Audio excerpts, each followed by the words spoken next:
Pendakian lereng Gunung Ciremai. Malam itu kami tidur di lereng gunung dengan kondisi penginapan alami seadanya untuk memulihkan tenaga dan bersiap melakukan pendakian besok paginya. Logistik dan persediaan air minum yang sangat pas-pasan membuat kami menetapkan target sampai di puncak sebelum asyar dan akan langsung turun lagi ke bawah. Menurut info, jika berada di puncak lewat asyar, terdapat risiko angin badai yang lumayan besar. Saya sudah berusaha untuk beraktivitas selayaknya dengan gagah berani, bernyali tinggi, dan kuat mendaki. Tapi, apa daya keinginan untuk buang air kecil ini? Jika diabaikan akan menimbulkan ketidaknyamanan dalam perjalanan. Masalahnya, setiap kami berada di bawah pohon, terdapat keunikan di rute Ciremai ini. Banyak dahan dan ranting pohon berhiaskan air kuning yang dikemas dalam plastik maupun botol bekas minuman. Banyak sekali, bahkan sampai berada di dahan yang letaknya di atas sekalipun. Rupanya karena kami tidak menghadap Kuncen, kami tidak tahu kalau di Gunung Ciremai dilarang untuk buang air kecil di tanah. Larangan tersebut yang telah menyebabkan timbul pemandangan seperti itu. Berapa banyak orang buang air kecil? Sebanyak itulah pula kantung-kantung air menggantung di pohon-pohon. Tapi kami tetap saja pipis di tanah sebab selain gak bawa persediaan kantung plastik sebanyak itu, hal itu juga tahayul, kata Pak Ustadz. Waktu duhur kami sejenak rehat hanya untuk sholat jamak qashar di antara rimbun ranting kering. Tempat sholat ini cukup nyaman. Di seberang sana terhalang hamparan langit dan awan yang luas dengan latar Gunung Slamet yang terlihat jelas dan indah. Tidak ada yang tahu di antara kami bahwa konon tempat tadi itu adalah sarangnya harimau bermata satu.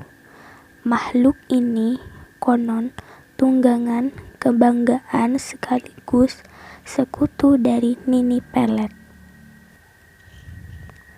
Di saat sudah melewati hamparan pohon Endelweiss yang berbunga indah dan tentunya penuh hiasan kantong-kantong, sampailah kami di puncak Gunung Ciremai. Angin bertiup menghembus kencang, membawa suasana mencekam di sore itu. Sungguh kami merasa kecil dalam kebesaran ciptaannya. Kami merasa ada anggota tim yang belum sampai, sehingga kami terus menunggu. Padahal berkali-kali kami menghitung, kami sudah lengkap bersembilan.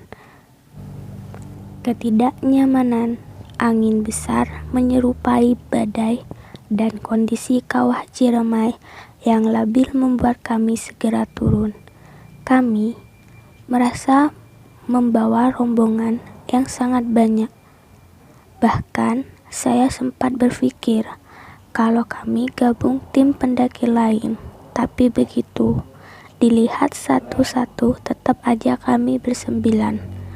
Kondisi pendakian membuat kami menunda waktu makan dan istirahat karena belum menemukan lereng yang agak landai dan aman dari sapuan badai.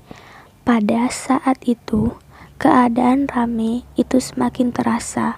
Bahkan di ujung mata saya melihat berpasang-pasang sepatu seloncor. Saya beristighfar Karena penasaran, saya langsung memastikan, tapi nggak ada siapa-siapa lagi selain rombongan kami. Jadi, berpasang-pasang sepatu kets itu punya siapa? Kami melanjutkan perjalanan kembali untuk menuruni gunung. Keadaan itu sudah malam.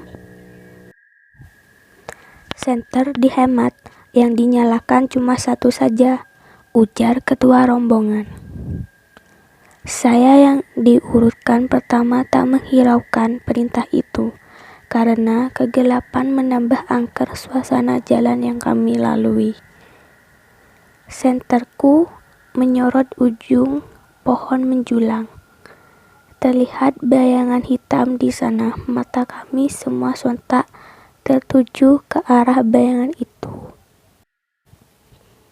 Di tengah ketegangan itu, seorang anggota pendaki di belakang berbicara dengan suara bergetar.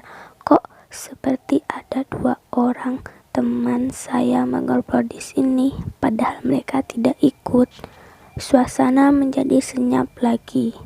Perasaan mencekam menegangkan. Kami bahkan sempat berputar-putar dan keluar jalur. Tidak menemukan jalur naik pada siang tadi. Ngerinya, konon di Ciremai kalau salah jalur kita bisa ketemu rombongan macan kumbang. Bulu kuduk kami tambah berdiri tanpa ada yang berani komentar. Kita istirahat sebentar, kata ketua. Rombongan mengingat halusinasi anggota rombongan sudah mulai gak karuan. Temanku duduk sambil setengah bergumam. Saya lihat teman saya pakai kerudung hijau. Kami saling berpandangan karena di dalam tim hanya ada satu yang pakai kerudung, yaitu saya. Itu pun kerudungnya berwarna putih. Kami terduduk dan tiba-tiba tertidur tanpa niat tidur dengan posisi ransel masih di punggung. Setelah cukup beristirahat, kami akhirnya turun entah 2 jam atau lebih. Kami segera mencari sumber air untuk sholat subuh yang sudah kesiangan.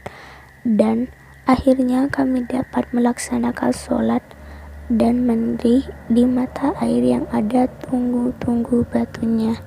Konon, katanya batu-batu yang sempat dengan seenaknya kami duduki itu ternyata batu keramat tempat pertapaan Nini Pelet, sekaligus tempat pertemuan tokoh ini dengan Sunan Bonang pada masa penyebaran Islam kepada pengikut penguasa sihir tersebut.